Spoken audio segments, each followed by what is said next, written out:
Проектите кои се предвидени да се градат од британските пари, кои ќе се земаат според договорот со Обединетото кралство, може да влијаат врз големувањето на јавниот долг и покрај јасното ветување на владата дека долгот ќе се намалува, велат од Finance Think.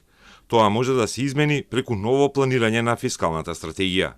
Освен клиничкиот центар во Штип, останатите проекти, вклучително и пругата, не се идентификувани во тој документ, што значи дека тука постојат ризици дека јавниот долг може да биде и до 3% поени повисок од она кое што е иницијално проектиран, ако овие проекти не се дополнување на моменталниот буџетски дефицит или потенцијално ако на нивно место не отстапиме од други проекти.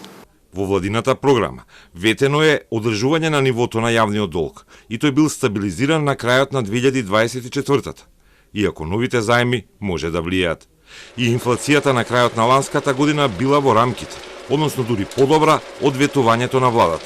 Но сега таа повторно расте и допрва ќе се утврдува дали ќе остане на ветеното ниво, вели Петреска. 4 организации го следеле остварувањето на ветувањата на новиот кабинет предводен од Мицкоски и во 5 различни области утврдено дека 13% од ветувањата на владата се остварени во првата од 4 години мандат, а уште 37% од проектите се започнати.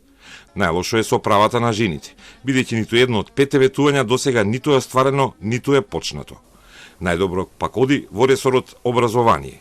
Целосно реализирани се 9 ветени мерки, а 26 ветувања се отпочнати со реализација.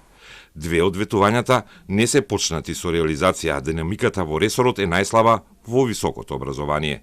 Политичките мерки кои се однесуваат на високото образование, науката имаат најнисок степен на реализација, најмногу и пред се поради недонесување на нов закон за високо образование кој би требало да биде основа на политиките. Кога вака зборуваме, тогаш може да заклучиме дека од анализата на остварените мерки и оние во насока на остварување на тоа, се дека најголемиот дел од досегашниот напредок е сконцентриран во основното и средното образование.